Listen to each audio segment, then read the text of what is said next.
Greek food is amazing. Just think of moussakas, grilled octopus, a nice fresh Greek salad, stuffed grape leaves. Greece has dozens of very traditional meals, all super tasty and healthy at the same time. In this video, however, we're not talking about those. Today we're specifically talking about Santorini's food culture, stuff you can only eat in Santorini or which tastes so much better in Santorini. Hey guys, welcome to Santorini Explained.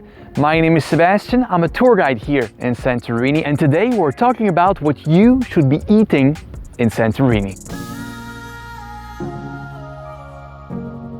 Our first point is the Santorini salad. It's kind of similar to the Greek salad. So tomatoes, cucumbers, feta cheese, olives and olive oil, and sometimes also bell peppers and onions. But here's what makes Santorini salad special. First, we don't use feta cheese. Instead, we use Hloro cheese, the traditional one of Santorini. Hloro is goat cheese like feta, but much creamier. It's very tasty. Now, a little pro tip, not all restaurants in Santorini have Hloro, and sometimes Santorini salads are made with feta cheese. So if you want to make sure you get the real stuff, ask the waiter before ordering if their Santorini salad is with Hloro. As long as we're on the topic of Hloro, you should know it's also a great cheese to be eaten as a Saganaki. Saganaki means that you take a slice of any cheese, you coat it in flour, and then you fry this in olive oil. And you will see this word, Saganaki, on the menu of nearly all restaurants in Santorini. But once again, if you want to be sure you're eating the true Santorini version, ask the waiter first which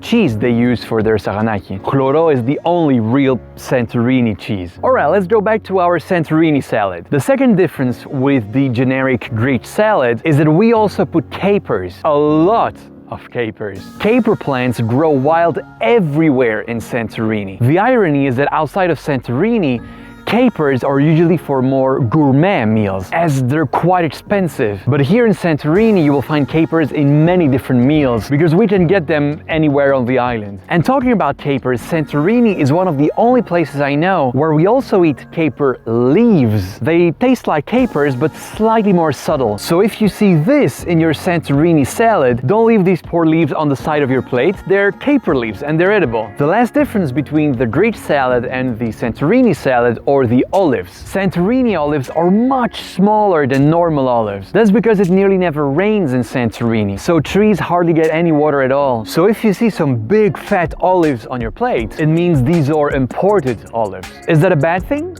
No, these olives probably come from the mainland of Greece or from the island of Crete, which have delicious olives. But you'll be able to impress your friends around the table by explaining them how these big olives are definitely not homegrown in Santorini. Alright, that's it for the Santorini salad. Now what else should you eat in Santorini? Eggplants. And not the usual purple eggplants you know by heart, but the white eggplants we grow in Santorini. These white ones require much less water to grow. That's why they're perfect for Santorini. And the great thing is that they taste much less bitter than the usual eggplants. They're nearly sweet. Now, there are three ways for you to get to eat those delicious white eggplants. One in a moussakas, two as an eggplant puree, or three as chips fried in olive oil and then dipped in tzatziki. Alright, next thing you should eat in Santorini, cherry tomatoes. Out of all the foods of Santorini, tomatoes are without a doubt the biggest pride of the island. There's even a museum dedicated to the culture of tomatoes in the 1800s, with all the machines they were using to create tomato paste, which they were selling everywhere in Greece.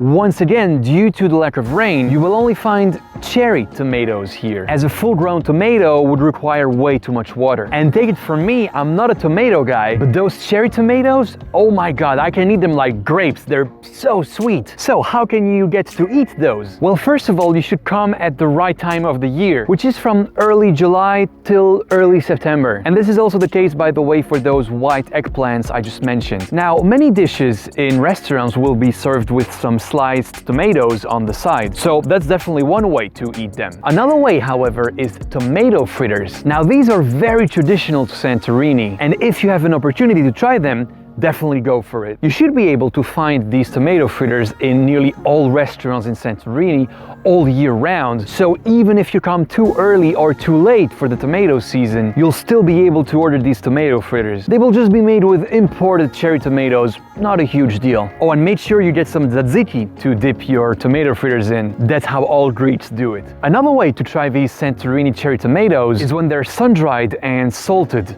Delicious. And finally, the last way to eat those cherry tomatoes, and probably my favorite one, is a tomato spread, which is basically sun-dried cherry tomatoes blended with olive oil, garlic, salt and pepper. Some restaurants will bring you this tomato paste as an appetizer together with the bread. One of the best places for that on the island is a tavern in Akrotiri called The Good Heart. And they actually have a little shop just next to their restaurant where you can buy this tomato spread together with all sorts of other local produce like caper leaves, jams, honey, and much more. Before I move on to the last point, if you're getting hungry just from watching this video, please hit the like button. Also, if you want to do a one-time donation to this channel, the link is down below. Alright, the last thing I want you to try is fava. Fava is kind of the Greek hummus, but instead of chickpeas, it's made of yellow split peas called fava in Greek. The way we make them is by boiling the fava in water with an onion, and then we blend the whole thing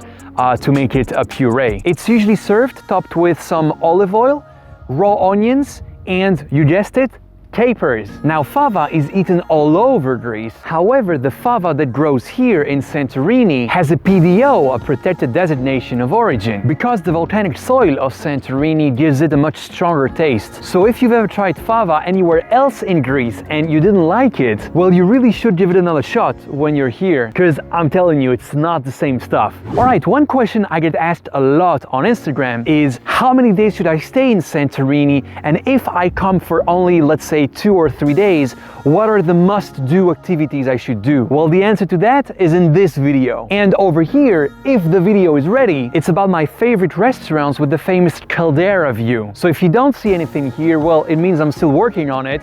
Don't worry, subscribe to this channel, it will be out shortly. Alright, that's it for today. I hope you guys liked it. See you in the next one. Bye.